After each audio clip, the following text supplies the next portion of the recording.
So Homesick is kind of, it is the way this song is written. It comes from a melancholy place. Yeah. That's funny you say that because I hadn't really thought about it from the standpoint of having lost somebody other than what you consider to be your home life, like your wife or your husband or whatever, or your lover.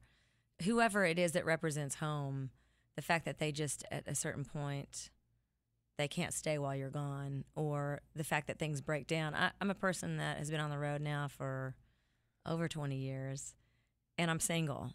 And I look at it, and people say, you know, it's unbelievable that you're still single. Well, it's really hard to keep a relationship And you're going. hot, so. Thank you. That's so nice. So what's going on with you, Sheryl? Yeah. Are you gay? No. Yeah, I'm like an old-fashioned girl. I'd love to be married. I love the idea of it. My parents are still married. You know, they've been married 80. They've been married 58 years now, 57 years. And I love the idea of it, and I love being in a relationship, but it's hard for people to relate, particularly to the woman being gone, because I think home fires can always continue to burn if somebody is keeping, you know, the home setting. A man can come home, be with his kids, his wife, or whatever, and still go out and do work, and everything will be intact. But something is lost when a week or two goes by, and the vocabulary stops working or starts changing. And it's hard, you know. It's challenging. It's challenging to security and confidence and ego, and that's really what the song is about. It's about missing something that doesn't exist anymore. Well, and how when you go home, the brokenness of it is a reminder of your responsibility in it, you know. Well, since you segued it, I mean, you've got another song that's Stay-at-Home Mother.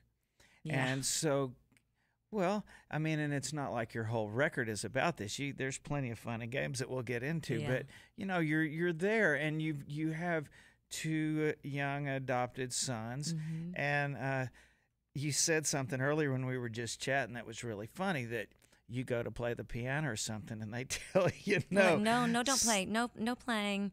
When Wyatt was a little over 2 and he was just starting to talk, he would say, no play. If I sat down at the piano. And I thought, how odd that he's not comforted. Like, I would try to play the guitar to him and stuff. And he was 3 months old when I made my Detours record. He was there for all of it. He's been on the road since he was 5 months old.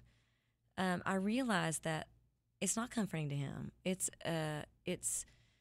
threatening to him, because it means that mommy's working and that my attention's not on him, or that I'm going to have to leave soon or whatever. Although my leaving means he's leaving too, because they go on the road with me. But they don't enjoy that. It's a distraction for them, you know, that mommy's distracted.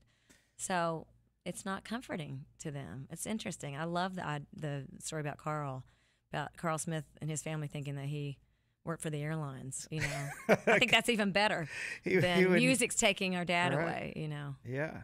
Because music takes mommy away, or, you know. It's interesting, though. And I can remember, I hadn't honestly thought about it until you said that, but my kids doing the same thing. Mm-hmm. And they would come pull my hands off the guitar. And I think because we immediately, when we start playing, we immediately wrap our brain around it. Yeah. And we're not easily distracted. Yeah. Even by children, it's like, yeah, you know, Kicks, the kids are screaming. It's like, I know. Oh, they are. What kids? Or there's that other thing where you think, because you're playing the guitar to them and you're singing like to soothe them, and they're not responding. You're like, he's not a fan. What am I doing wrong here? Wait a minute.